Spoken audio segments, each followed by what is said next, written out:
And now on to the video. Ladies and gentlemen, in this video we will be doing some measurements, gathering some data, and preparing the first portion of the home-built NAS. Now, we're almost at 20 subscribers. This video, when it was made, we only had 18. Almost there. Please subscribe. Now, first we have screws. Now, I chose some simple machine screws so that I could use them to screw the motherboard to the home-built case.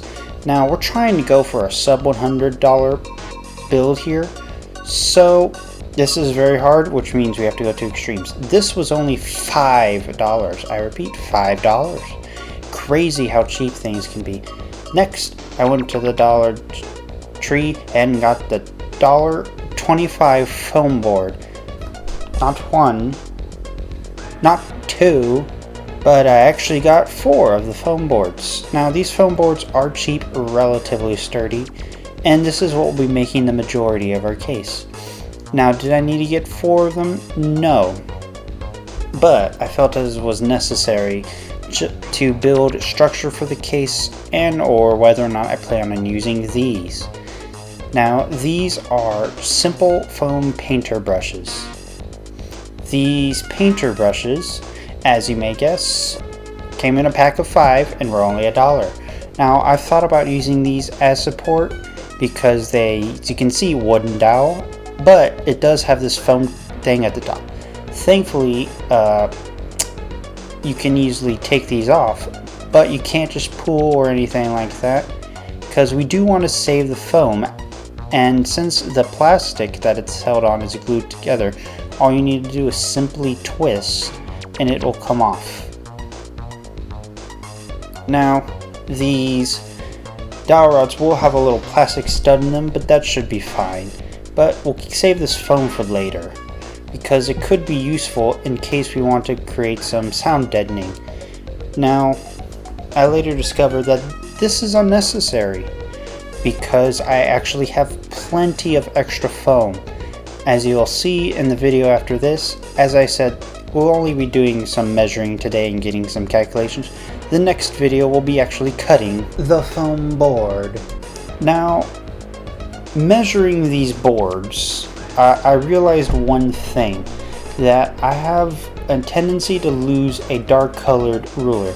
Now, what I did to measure these boards, as they are black, and most of the markers that I have are black, is I actually used a knife to put a tiny little indentation where it was and to measure the entire diameter of the board, as these boards are so cheap that the factory doesn't actually take time to measure them and stick a measurement on the sticker. Now that we have the measurements down, we can write it down on this little piece of e-waste that I found, and as you can see, it is 18 inches by 30 inches. 18 inches wide, 30 inches long. Now I realize that I have this backwards. I remedied this later in this video. Now, reason this is so important is because we want to make sure that we keep it relatively small and we're still able to fit our motherboard, power supply, and of course all the hard drives that we want. Now, let me show you the motherboard that we will be using today. This is actually a cheap motherboard that I had bought off eBay. Came in the worst possible packaging, looked like it got curb stomped, and is actually slightly bent. Now, all I have to do is take some measurements, and well, as I said, this was a cheap motherboard.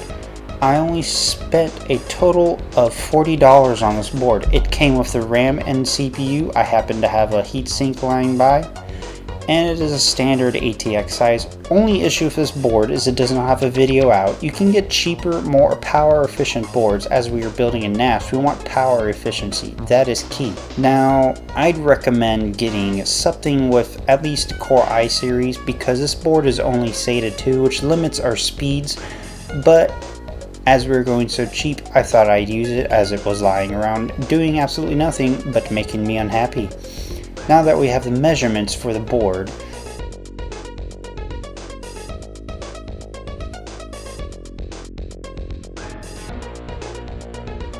forgive my clumsiness, I am a moron.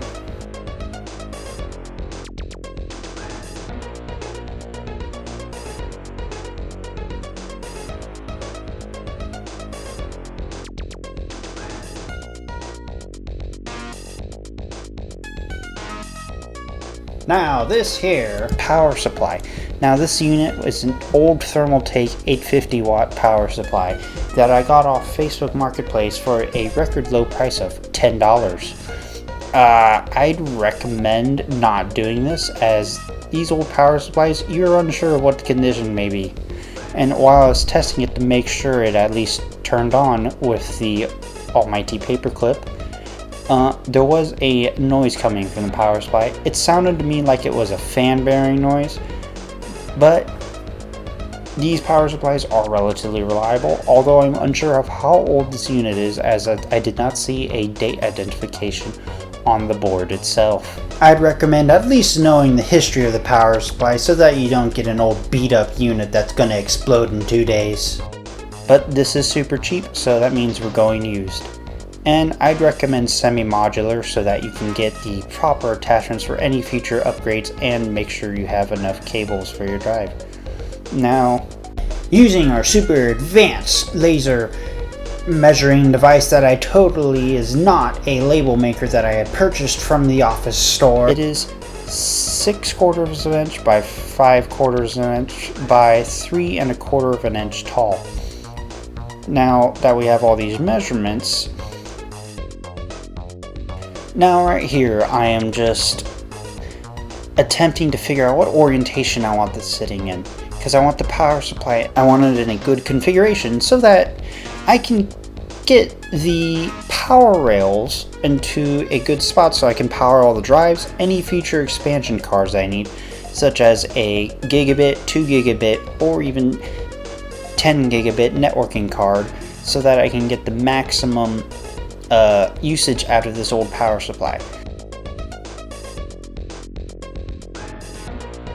Now I also want to keep the footprint relatively thin, as I want to store in a relatively small space, and keep it long so that it's easy to stick in, let's say, a closet, as most closets have more depth than they do have width. Now that we have the full measurements, as this is the orientation I'll have the power supply in, it will be sitting sideways like this, so that we can easily power it while running cables in a good spot and keeping optimal dimensions. Now we are going to simplify this equation, and so that I can well, I need to label it so that I know what the heck I'm actually looking at. We're going to simplify this, and as soon as I do that, I will be right back with you. Alright, now that we are back, I have simplified this equation so that it's more understandable, and so now we can figure out how much of this foam board that we want to cut off. Now keep in mind that we want to make sure that there is enough room for all the hard drives, future expansion, room for the motherboard power supply, and make sure that we keep it properly cooled. Now I will not be using 2.5 inch hard drives, I'll actually be using 3.5 dimensions. As you can see here are the dimensions of 3.5 inch hard drive.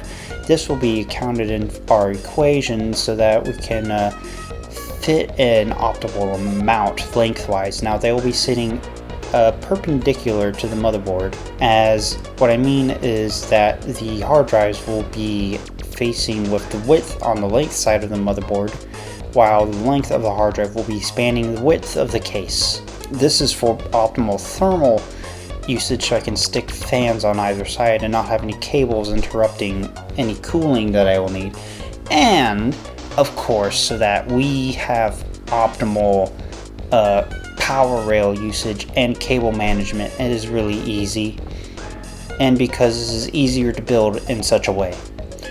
Alright, now that we have gotten our equations down, I thought about measuring the height of the dowel rod. Now I realized later that actually we'll have enough foam board left over that we won't need these, so we can actually subtract these from the overall price of this. But I decided to measure it so that I can get a good height so I can see how many hard drives I could stack on top of each other. As I stated, this is now unnecessary.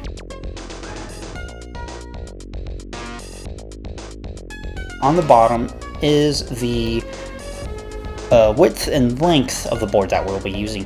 As you can see, 14 inches by 20 inches, so we have plenty of room for for possible expandability. Now in the next video, I will be cutting the board and attaching the motherboard to the board. Now if you want to see, please subscribe, like, comment, hit that bell. And later we will actually be expanding the case so that we can stick hard drives underneath of it. I have yet to receive the hard drive so that I can actually physically see it, but it will be fun.